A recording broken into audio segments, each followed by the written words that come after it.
Hi guys, I've had the question from a few people regarding natural seawater and what's the point in using RO versus tap water. So I thought I'd explain to you exactly in a nutshell why we use RODI, what it means with our salt and what natural seawater is. So starting with RO, reverse osmosis. Reverse osmosis will get you down to 0.02 TDS in most areas in the UK, including that of Devon and the southwest.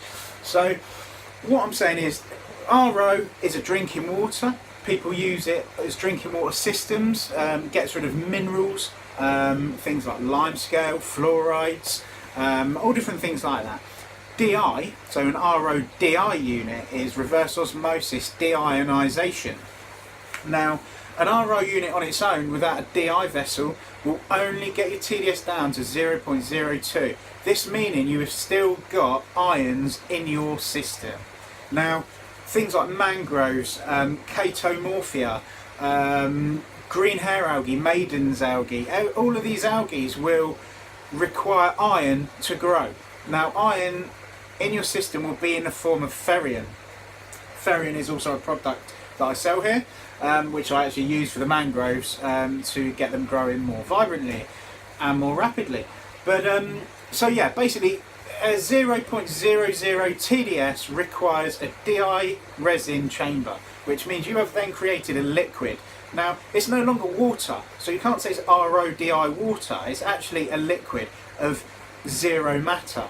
So what we're doing, we have created a liquid that is nothing. It's just a moving object as such. So what we do that for is because every product of salt that you buy recommends what you will yield on the back of the back of the bucket or tub or bag. So what if you're Neomarine, for example, or let's go with an easier one actually that I know because I've got one here, but let's just say, for example, Kent Marine, right? You want to get a specific gravity, salinity as such, of 1.021 to 2.3 for a fish only system, 2.4 to 2.6 for a coral reef system. These at different levels represent different calcium and magnesiums. Now, calcium, magnesium and alkalinity are the three main components of keeping a stable aquarium. So let's go, for example, you've got a salinity of 1.025, which is the rule of thumb. It's not great for everybody, but that's the rule of thumb. I run everything at 2.4. But 2.5, let's say you're getting a pH of 8.2 to 8.3. You're getting a calcium of 550 to 575 parts per million. Now that's an incredibly high calcium content in a salt. The Neomarine's only 413. But bear with me and you'll understand in a second. With the reason we use RODI is because we've now got a perfect solution. We know that adding this salt into that RODI of 000 is going to yield exactly what it says on the tub. If it doesn't, it's a manufacturer's fault. So why do people buy Kent Marine salt? Let's say they've got an SPS tank, LPS tank, high demand calcium intake, but they've got a nice stable alkalinity. They'll go for Kent Marine salt because the calcium level is increased in the content of the salt. The only problem with doing that is the balance routine. You've got you do a water change. Oh god, calcium's up there. Do another water change. The corals have used the calcium in there. It's gone back down again. So every week you're fluctuating. You're fluctuating your tanks. This is where dosing comes in, calcium reactors, and things like that, which a lot of people don't understand. I didn't understand it. I'm still getting into the grips of things now. I'm enjoying it. It's good fun, and stuff's thriving since I've had these things running. But yeah, and another one with natural seawater. With natural seawater, yes, it's brilliant for your tanks. The minute you run it through a UV, all the goodness is dead, apart from the salt. So you're relying on the salt, and it's a cost-effective thing. But just remember, you must filter it and UV it. Yes, you're killing off good stuff in it, but there's a lot of farm runoff, right? A lot of rainwater, a lot of contaminants.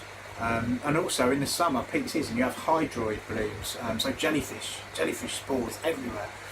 It's a bloody nightmare. And then you've got phytoplankton bloom, algae blooms in your tank, can turn your tank into milk overnight. I've done it, I think a few other people have done it. I advise to stay away from it, personally.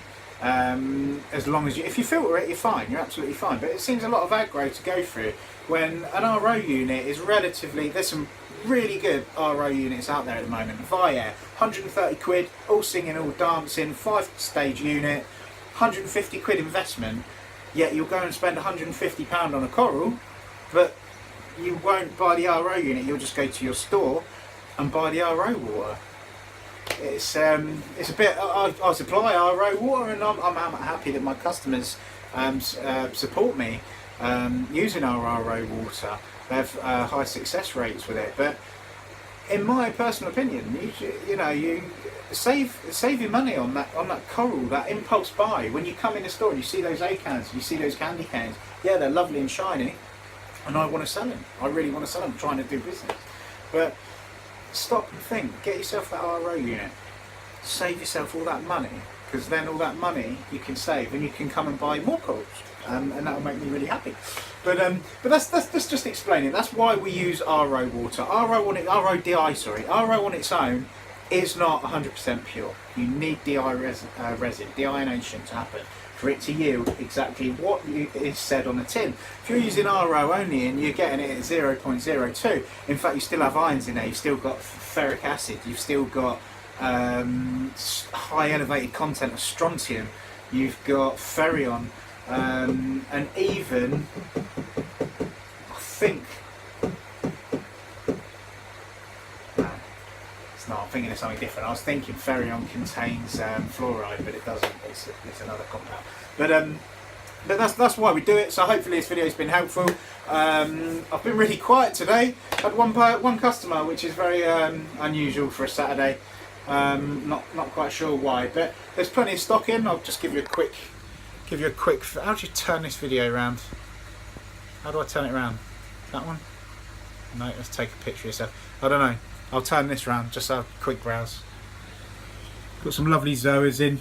Zoas everywhere. I'll run through quickly, I won't take up too much of people's time. As you can see, the stock is stunning at the moment, it really is.